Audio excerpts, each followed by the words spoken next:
Senator from Tennessee is recognized.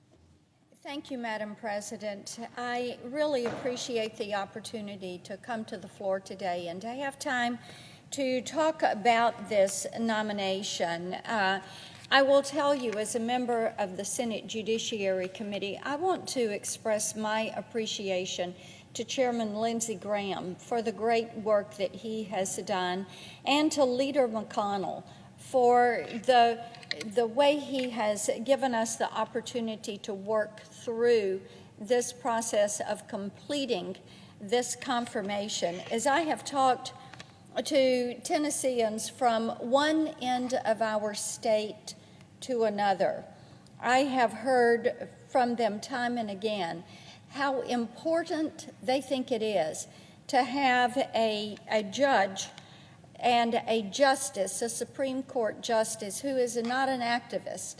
And as we went through the hearings last week, I will tell you, I thought it was so interesting. One of our colleagues said, "Oh, we fear that you will usher in an era of conservative activism." They feared that. But you know what?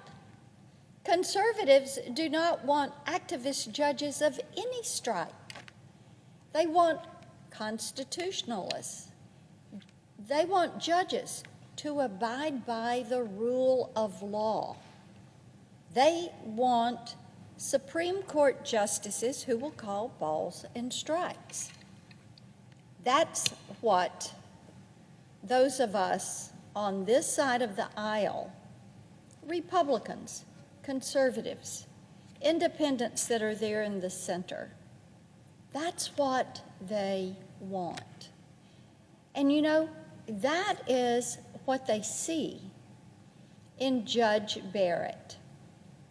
And I have found it so interesting as we have worked through this process, how people, whether they're Democrat, Independent, or Republican, have said, "I was so impressed with her. The way she retained knowledge and information, the way she represented her views, the way she talked about the law and precedent, the way she talked about the Constitution, the way she talked about her relationship with Justice Scalia." And they also liked the way her students and her professors and her colleagues spoke of Amy Coney Barrett. They like that because these are people that she works with. Her children are in school with them. They're in church together. So they have come to know her through the many different and varied facets of her life. And they appreciate who she is and the life that the Barrett family leads, and how that represents their thoughts and their beliefs. There are a couple of things I would like to discuss that I think points of clarity that deserve to be made in this debate. As we were in committee, our friends across the aisle choose to take much of their time not to get to know Judge Barrett and to question her about opinions that have been written. She's written right at 100 opinions or writings that have been published. They chose to take their time to discuss the Affordable Care Act and to talk about individuals and the concern for losing health care. Now, Madam President, I think that it is right that the American people know we would all like for every American to have access to affordable health care. I think we can say that is a goal of ours. How we get there, what the system looks like, is going to be something that is really quite different. Now, they are very wedded to the Affordable Care Act and would really like to push this all the way to government-run health care. Now, that's their goal. So as many people watched the hearings, they would say, why did they keep talking about the Affordable Care Act? Well, of course, the case that is coming before the Supreme Court is a case on severability. It is not about the constitutionality of the ACA. So it was curious to them. And I would offer that probably the reason they continued to talk about it is because our friends across the aisle, the Democratic Party, is very emboldened right now. They feel as if they are going to do a clean sweep, and they're going to take the House, keep the House, take the Senate, take the White House, and when they do, they have a very aggressive 100-day agenda. And we've heard quite a bit of conversation about this 100-day agenda. Statehood for D.C. and Puerto Rico. They want to abolish the Electoral College. They want to begin implementing the Green New Deal. They're going to repeal the Trump tax cuts and implement a new corporate tax. And the list goes on, and the list includes what they want to do with health care, which is a government-run, government-controlled system. Now, see, Madam President, they don't want anybody to tell them they can't do this. They don't want constitutionalists on the Supreme Court that are going to stop them from doing this. Because when you look at the numbers and what the numbers tell us, you've got right at 8.5 million people right now that are enrolled in the Affordable Care Act or ObamaCare program. 8.5 million. But here is the outlier in that. In order to reach their goal of government-run health care, which is basically a Medicaid program for all, what you would have to do is to strip away the health insurance from 153 million Americans who have employer-provided or they purchase health care on the open market. That's 153 million Americans plus, Madam President, you would also have to take away the Medicare benefits from 57 million Americans that have paid into Medicare with every paycheck they have earned all of their working life. Now, we've got 66 million Americans that are currently in Medicaid. So think of what is going to happen if you, on top of the 66 million that are in the Medicaid delivery system, then you take everybody from Medicare, 57 million. They become part of that pool. Then you've taken health insurance away from 153 million Americans. Madam President, that is where they're headed. That is their goal. Quite simply, when they were going through the process with the Affordable Care Act, and you had President Obama and Vice President Biden, what we would hear many times from some of the Democratic leaders was, well, Obamacare is a stop along the road to government-controlled health care. That is their goal. And how dare we have a Supreme Court that would get in their way? That's also why they continue to talk about court packing. And while they're trying to redefine the meaning of the word court packing, oh, let's not have it be offensive. Oh, no. They're wanting to expand the court so they can get their way. So, Madam President, as my friends across the aisle come down and talk about this nomination, I think it is important that we look at the reason behind some of their work and their words and where they think they are going. Because they've not made this nomination about Judge Barrett. They've not made it about the Supreme Court. They have made it about themselves.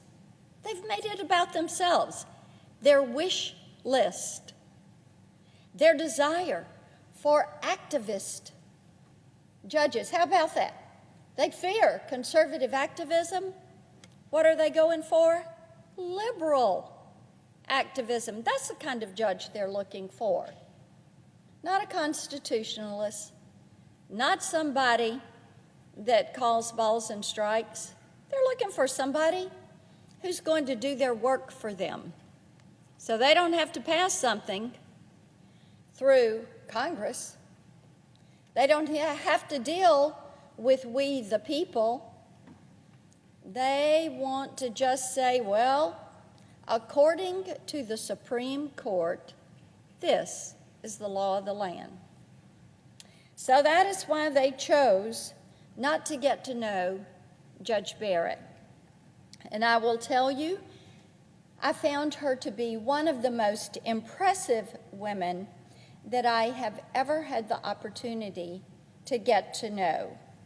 And she made it very clear, yes, she is qualified to sit on the court. Her record really speaks for itself, but as we saw, the judge didn't rest on her laurels. She was well prepared, she was patient, thorough, respectful, and she was a credit to her profession. I wish I could say the same for my Democratic colleagues about being thorough and respectful, because I found it to be very disrespectful of the process, of the institution, and of Judge Barrett that they chose not to show up for our hearing. They were not there.